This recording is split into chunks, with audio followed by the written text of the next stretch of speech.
So is this going to be the biggest housing crash that we have ever seen in the history of the housing market? Let's go over some data here and we will find out, guys, exactly what's currently happening in this housing market and why it's looking so grim right now for the housing market. And a housing crash is almost kind of certain to happen. When it's going to happen, we don't know, but this data will blow your mind. So let's jump into it. My name is Orlando. Welcome to my channel. And it says these 40 overvalued housing markets could see a 15 to 20% home price decline if a recession hits. Now, in my opinion, if a recession hits, it may even be bigger than that. But obviously, this is all speculation when it comes to how big it will be. But I think it will be big enough to make a big dent for individuals who want to get into this market. It says a housing bubble requires both a rush of speculators into the market and overvalued home prices. Well, we definitely have the overvalued home prices. Oh, the bust at the end, of course. Unlike the housing market that popped in 2008, the pandemic housing boom isn't underpinned by a frenzy of speculation. While home flipping has certainly ticked up during the pandemic, he says we aren't seeing the exuberance of the last bubble. Now, I do want to comment on this, guys. One of the biggest things in my industry that I see is when we go to these conferences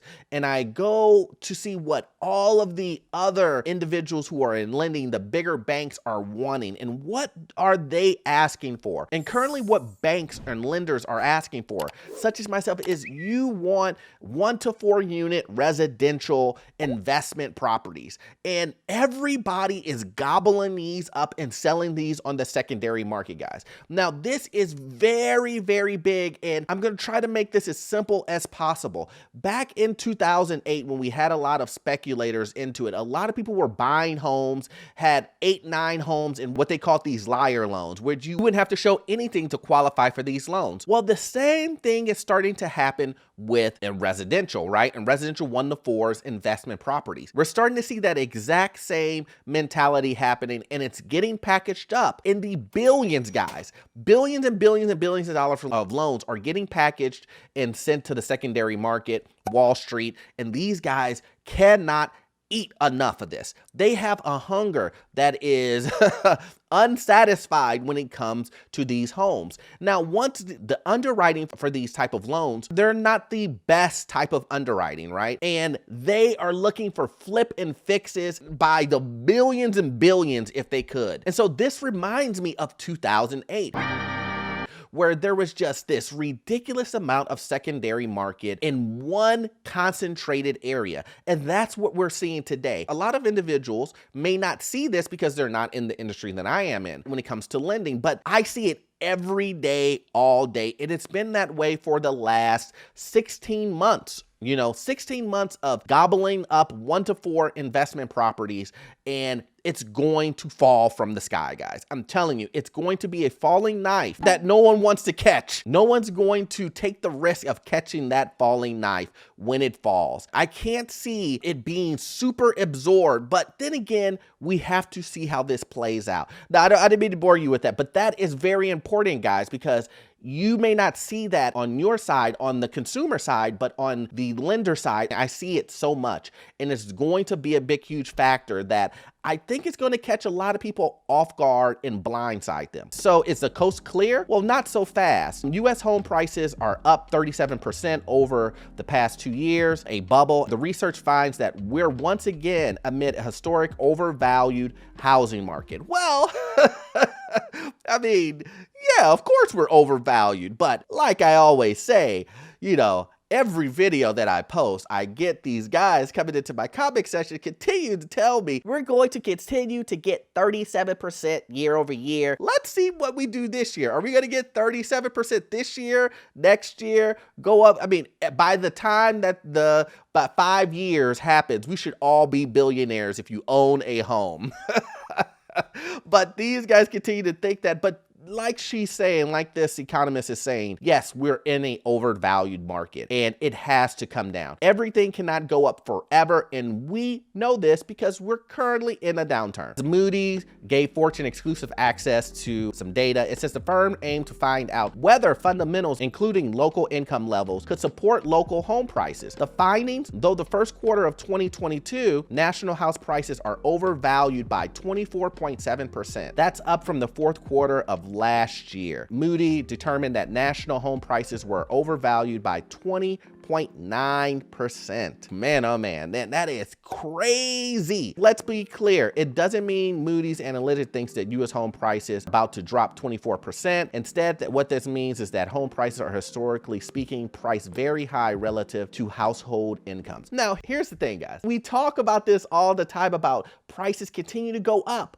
continuing to go up, but yet household incomes are flat. We know household incomes have went up just a little bit at like 4.8, 4.9%, but we're continuing to see increases on inflation at 8.6%. And to be honest, I think it's over that, guys. I really do think it's over that. Once again, that is the inflation of the CPI and whatnot, but I really feel like inflation feels a little bit stronger than 8.6%. I mean, everything has went up. Gas prices are ridiculously high. Some areas, I think the national average right now is $5, guys. But things in grocery stores have went up 10%, guys. That's crazy. So people are paying higher and higher prices for everyday things that you need to get to work, to eat. Those things, the needs, right? People are paying higher prices for those. With that being said, any increase that you see in pay at that 5% range that we just spoke about, it gets ate up by inflation. So you really don't see anything, because if you add it up totally, you're actually negative 5%, almost 5%. And then you see that, and it does no justice when you have houses 50, 60, 70% over asking. And we do know that price cuts are happening, guys. Price cuts are happening. But why are price cuts happening? Because individuals, almost 80% of you guys are saying, I'm not in this market. I'm not going to stay in this market. And that is backed up by data, guys. 80% are saying, no, I'm not going to play in this market. Interest rates are too high. I can't afford it. My buying power has decreased, guys. And we do know, like I've said in previous video, 2% of an increase in interest rates. What will that do? That knocks down your buying power by $200,000. That's crazy. But not every regional housing market will be so lucky. It doesn't predict that national home prices decline. He estimates significantly overvalued housing market. Places like Boise, which is extremely high, Charlotte could see 5 to 10% price decline over the next 12 months. But then if you take a look at this, guys, we've seen this map before. It shows the degree of which regional prices are overvalued or undervalued based on data here. So obviously, the lighter it is, it's in the negative, and then the higher it is, it's, obviously it's overvalued. We can see the Phoenix area here. We obviously see Boise. We see, Nashville. Nashville is hot, guys. I mean, it is crazy. And then we have areas like North Carolina, of course, Miami, Florida area. But here's the thing. We're not always looking at the most extreme, guys. We're not looking at the most extreme. Like, what is the highest overvalued place in the country? We're not looking at those. Most people are getting hit with these outer edge, California overvalued places in the mid, in Texas here, in Dallas and Austin. They're getting hit with some of the Midwest stuff, which is like Indiana, Indianapolis, Chicago, New York, especially Florida. And we know this, guys. When it comes to Florida, Florida is the #1 indicator. We know what happened in 2008. Miami gets hit, Tampa, Orlando.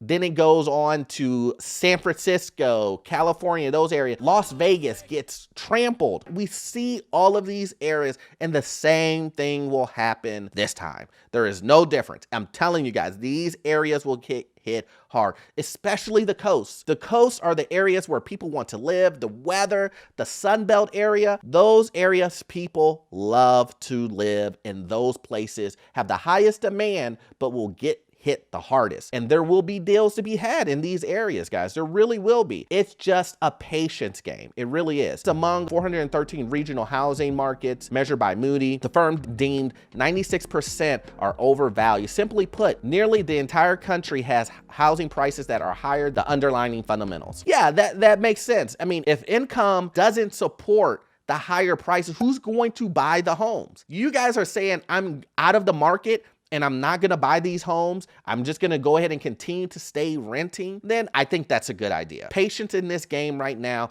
will not hurt anyone. I'm not telling people that if you have to buy a house, you shouldn't buy a house. I'm saying that for most people, patience will win out in this game of the housing market. If you just sold your house and you have all this money and you don't want to throw it in an overpriced home and then get hit with a recession, which brings down your equity, then hold out. Just wait and rent. I think that is the best case scenario for most people. 183 are overvalued by more than 25%. 150 regions market it deems overvalued by 25% in the fourth quarter of 2021. The most overvalued markets are concentrated in fast-growing cities in the Mountain West and Sun Belt area. I just said this. The Sun Belt area, guys, the coasts, you're going to get annihilated. There's just nothing you can do about it. Of course, it's going to recover. It always does, guys. But those areas, the high demand areas where people want to live because of the weather, beaches, you're going to get hit the hardest. And there's just no other way to put it. Just that's what happens. Then we look at this other map here, which is an easy to read map. And it basically shows these 40 regional housing markets are most likely to see home prices fall over the coming 12 months. And once again, we kind of see this west mountain area gonna get hit hard. Boise, Vegas, as I spoke about. Then it goes on to the coasts here as far as Miami, Tampa, Charlotte. All of these areas that we just spoke about, those areas will get hit the hardest. We already understand the reason why. Let's talk about some things when it comes to rent. Rent is going to continue to go up, and up, guys. It is. There is nothing we can do about it. And here's the thing that most people don't understand, the reason why rent is going up. As a property owner myself, I understand that rent has to continue to go up because expenses continue to go up. They continue to go crazy. If you own a property right now, you've seen increases in taxes, you've seen increases in labor to fix up the units, you've seen increased expenses on just buying appliances. All in all, everything just costs more to own a property. So that money has to come from somewhere. And that means that things increase in expense-wise, rents have to go up. That's just the name of the game. And things will continue to go up until we get this inflation under control. Inflation is continuing to make everything go up, and that is including rent, guys. So rent is going to go up. Rent is causing individuals not to be able to get into housing, period, right? So we have on one side, you can't buy a house because increased interest rates are going up. And then we saw mortgage rates just went up, guys. Let's see what mortgage rates went up to. So as of this day, we see a 30-year fixed mortgage is 6.763%. That's insane, guys. Crazy, right? You have one side that can't afford that. Basically, at that, you can afford a $100,000 home, not the home that you want. It's too expensive. And with taxes, insurance going up, no one can afford that. It's unaffordable for most people, and it's overpriced to begin with. Then you have on the renter side. The renter side, if you can't afford, let's just say you couldn't afford a $1,500 mortgage, but you live in Phoenix. Rents aren't going down, they're going up. Just like housing is going up. So you have both sides continue to go up. There's not much we can do here other than get inflation under control. Most people turn to homelessness shelters amid affordable housing crisis. Now, this is in Florida, and it's continuing to say that as housing crisis continue, one Central Florida agency is working around the clock to provide food, shelter for those that need it. We are serving folks in shelter. We are serving folks who have recently moved from housing into the community and providing them with some rental assistance. And this happened really big too during the pandemic. A lot of landlords got people out because they were not paying the rent. They were, 12 months, 16 months, into not paying rent during the pandemic, and these people are getting pushed out. Now, where will these people have to go? Well, they have nowhere to go. They can't buy a home. They can't rent. So you're starting to see a lot of homelessness happen. And with jobs being cut at the high level that we're starting to see at like tech companies and things of that nature, it's only going to get worse, guys. So this is the reason why it's super important for, if you are in a position where you sold your home and you have your $100,000, not to take that $100,000 and dump it into an overpriced home. Take that money, go ahead and take the hit of $20,000 for the first year or whatever for rent, and then wait this out, because it's better to lose $25,000 in rent than to take that whole $100,000 and lose it in a downturn. You won't get it back for about 5 years. So are you willing to lose $100,000 and then lose it and then take 5 years just to get back? Well, inflation would have ate that up too, right? By the time 5 years come, right?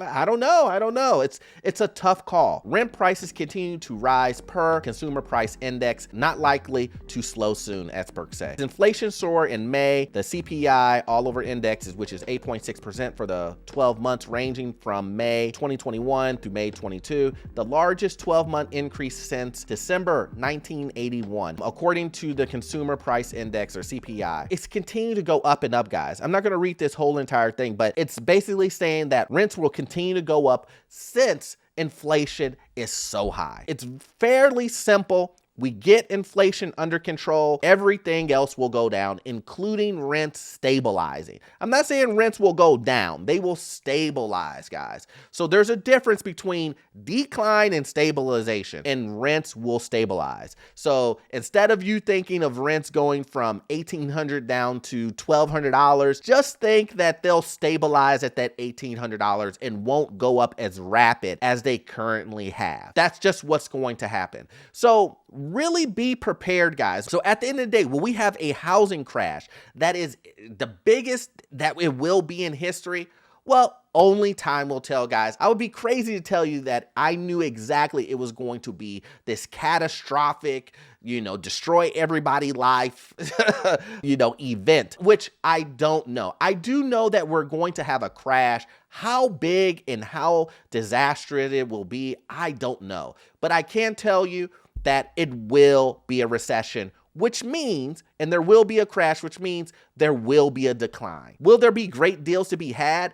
Of course. And that's what I want to get you guys to get ready for. Get ready to get into deals and buy homes that make sense, that make a lot of sense for you to get involved. Get ready for demand to be decreased with inventory being higher. I don't know, the way things are going, I don't know if you guys have seen crypto, it's dropping. I'm not really a big crypto person, but I do like looking at these things to determine what's going on in people's minds. And you can see these crypto and these, everything involved with that type of investment, everything is tanking. Gas is going up. I mean, everything is going down. Stock, the S&P just took a dive. When you look at all of these things and you take a bird's eye view and you just look at the chart of everything diving, we still have a lot further to go, guys. So be ready for this. And once again, this is not a doom and gloom video. I am just giving you information so you can make the best decision you can for you and your family. But I'm gonna need you to watch this next video here, guys. It will help you learn about this crazy housing market and get into your first rental property. Also, check out in the description, I have a membership program and free credit report, useful links. I will see you guys in the next one. Thanks.